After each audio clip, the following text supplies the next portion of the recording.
Coding Kids, we're developing the next generation of creators, innovators and change makers. We run after-school code clubs, school holiday code camps, professional development for teachers.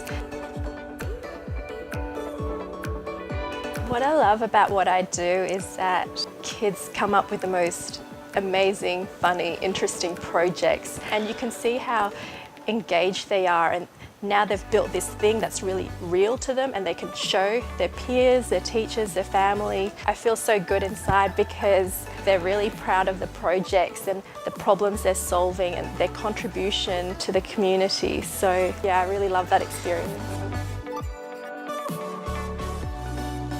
It's interesting because I think at the moment there's a lot of stories about, you know, when you're in business or you're an entrepreneur that you've got to hustle and, you know, you've got to be that big extroverted personality, but, you know, that's not me. I'm introverted, I like my number crunching, but at the same time, I care about people, and I think if I can just be myself, if I'm genuine in my values and my behaviour, then that can also allow me to thrive in this environment of being a business owner.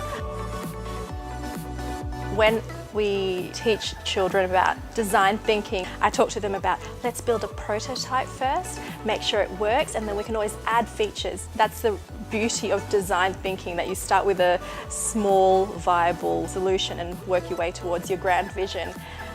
And in the same way, I guess that's how I am working with Coding Kids. So in my eyes, Coding Kids is just a prototype, because ultimately what I see that the world needs is highly accessible, low cost, agile education for students to allow them to be economically agile in a rapidly changing world.